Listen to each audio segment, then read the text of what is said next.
Modern theories, origin of the universe.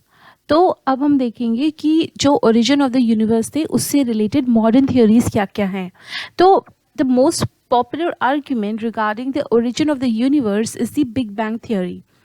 It is also called the expanding universe hypothesis. तो जो most acceptable theory है modern times में वो है big bang theory, और इसको और भी क्या कहा जाता है, इसको बोला जाता है expanding universe hypothesis. Edwin Hubble in 1920 provided evidence that the universe is expanding. As the time passes, galaxies move farther and farther apart. You can experiment and find what does the expanding universe mean. Take a balloon and mark some points on it to represent the galaxies. Now, if you start inflating the balloon, the points marked on the balloon will appear to be moving away from each other as the balloon expands. See, जो big bang theory है उसको expanding universe hypothesis भी कहा जाता है. 1920 में ये है सर एडविन हबल, और इन्होंने एक एविडेंस प्रोवाइड किया था, एक सबूत दिया था कि यूनिवर्स है हमारा वो एक्सपैंड कर रहा है. अराउंड 13.7 बिलियन ईयर्स अगो, 13.7 बिलियन साल पहले एक छोटा सा, एक कह सकते हैं कि एक छोटा सा एक पॉइंट था, चाहे उसको हम कह सकते हैं एक बहुत छोटा सा हॉट बबल था या एक बहुत छोटा सा हॉट पॉइंट था, और यही पॉइंट 13.7 बिलियन ईयर्स अगो ये ब्लास्ट कर गया, मतलब ये एक्सप्लोड कर गया, और इसी पॉइंट को हम कहते हैं पॉइंट ऑफ सिंगुलैरिटी. और ये जो एक्सप्लोजन था इसी को कहते हैं बिग बैंग. और इस एक्सप्लोजन से क्या क्या हुआ, यूनिवर्स हमारा आ गया, टाइम, स्पेस, मैटर, ये सारा बिग बैंग के साथ हमारा माना जाता है कि ये बॉर्न हो गया था, मतलब शुरुआत हो गई थी. ये देख लेते हैं कि पॉइंट ऑफ सिंगुलैरिटी क्या होता है, या इसको हम सिंगुलर एटम भी कहते हैं. The form of a tiny ball singular atom with the, देखिए ये एक छोटा सा टाइनी बॉल है, एक डॉट है, इसको हम एक सिंगुलर एटम भी कह सकते हैं. विद एन अनइमेजिनेबली स्मॉल वॉल्यूम, इसका वॉल्यूम बहुत ज़्यादा कम है, एक्सट्रीमली बहुत कम वॉल्यूम का ये डॉट है, एज पिक्चर में भी दिख रहा है. और इसका टेम्परेचर इनफाइनाइट है, टेम्परेचर की कोई सीमा नहीं है, और इनफाइनाइट डेंसिटी है, इसकी डेंसिटी की भी कोई सीमा नहीं है. देखा कि यूनिवर्स जो हमारा एक छोटे से एटम, एक सिंगल एटम से भी बहुत छोटा था, वो आज कितना एक गैलेक्सी से भी बड़ा हो गया, और वो आज भी बढ़ रहा है, मतलब एक्सपैंड हो रहा है. इसको डिमॉन्स्ट्रेट करने के लिए एक एक्सपेरिमेंट किया गया एक बलून पर.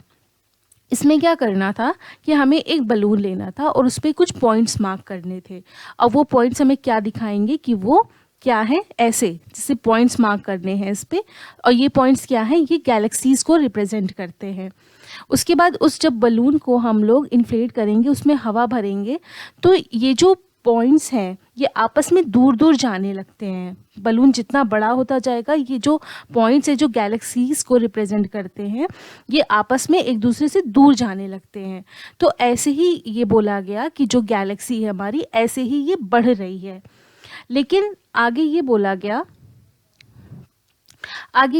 गया कि जो दो पॉइंट्स हैं जो बलून पे, उनके बीच की तो डिस्टेंस बढ़ रही है, तो गैलेक्सीज तो हमारी ऐसे ही बढ़ रही हैं, लेकिन जो हमने पॉइंट्स बनाए हैं बलून पे, वो पॉइंट्स भी खुद में भी बढ़ रहे हैं. तो ये चीज़ बिल्कुल सही नहीं थी. ये ही बोला गया था कि गैलेक्सी के बीच की डिस्टेंस तो बढ़ रही है, लेकिन जो पॉइंट्स खुद बढ़ रहे हैं, मतलब गैलेक्सीज खुद नहीं बढ़ रही हैं, सिर्फ दो या तीन गैलेक्सीज के बीच की डिस्टेंस बढ़ रही है. तो ये जो बलून वाला एग्जाम्पल था, ये हमारा आधा अधूरा ही सही है. नाउ अब क्या है कि बिग बैंग थ्योरी में कौन कौन सी स्टेजेस थी वो पढ़ लेते हैं. In the beginning, all the matter forming the universe existed in one place in the form of a tiny ball, singular atom with an unimaginably small volume, infinite temperature and infinite density.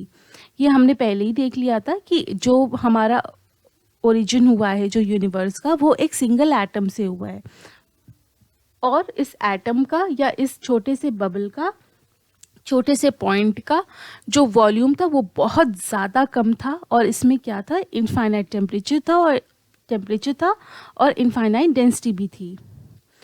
As the Big Bang, the tiny ball exploded violently. This led to a huge expansion. It is now generally accepted that event of Big Bang took place 13.7 billion years before the present. तो ये हमने पहले भी देखा था कि जो tiny ball थी वही फट गई थी, वही एक्सप्लोड कर गई थी, वही ब्लास्ट कर गई थी और वहीं से हमारी गैलेक्सी का जन्म, वहीं से हमारी यूनिवर्स का जन्म हुआ था. और उसी के साथ साथ टाइम, स्पेस, मैटर, इन सब चीज़ों, ये सब चीज़ें भी स्टार्ट हो गई थी. और बिग बैंग हुआ कब था? 13.7 billion years ago, before the present हुआ था. The expansion continues even to the present day. और ये एक्सपेंशन हमें पता है ये आज भी हो रहा है. As it grew, some energy was converted into matter. There was particularly rapid expansion within the fractions of a second after Big Bang. Thereafter, the expansion has slowed down. Within the first 3 minutes from the Big Bang event, the first atom began to form. अब इसको ऐसे समझना थोड़ा सा difficult होगा, तो ये हम लोग थोड़ा स्टेप वाइज समझेंगे.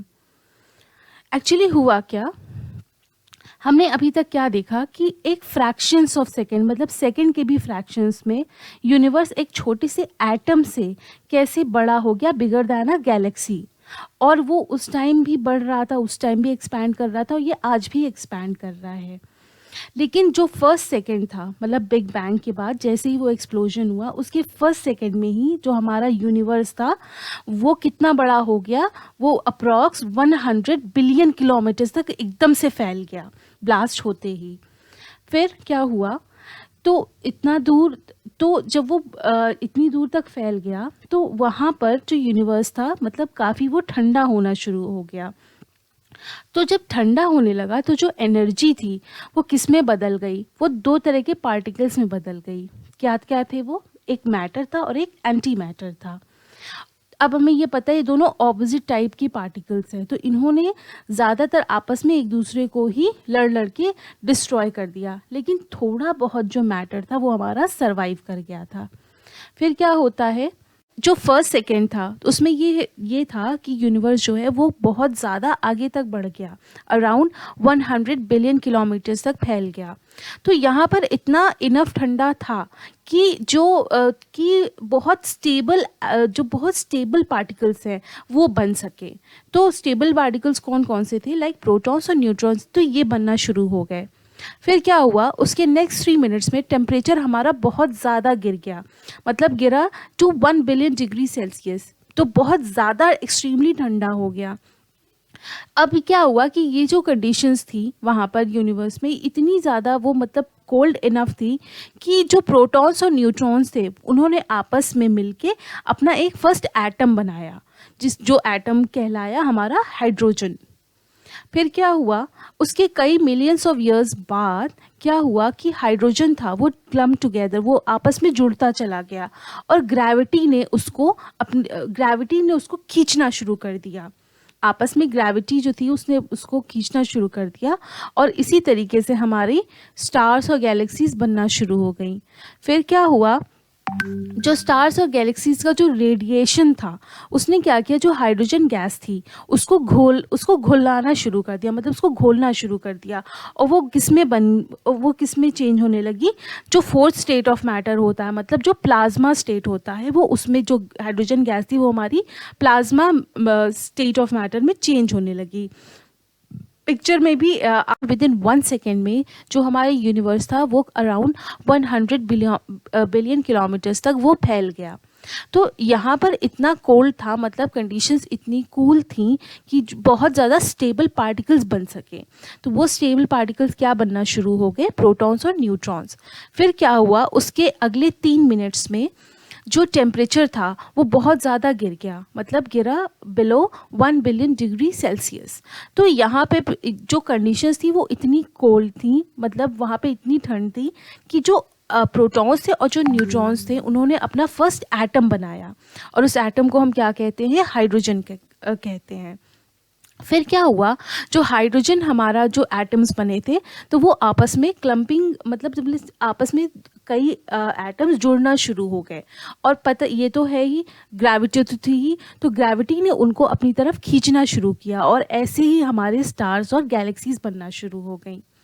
फिर क्या हुआ कि जो रेडिएशन था, मतलब जो रेडिएशन था स्टार्स का और गैलेक्सीज़ का, उन्होंने क्या किया, जो हाइड्रोजन गैस थी उसको घुलाना शुरू कर दिया। मतलब उसको किस में उसका एक फॉर्म होता है, जो उसका फॉर्म चेंज होने लगा।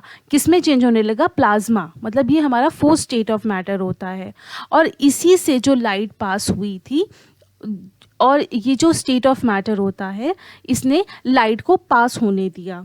और ऐसे ही फाइनली एक हमारी विजिबल लाइट जो थी वो यूनिवर्स में आ।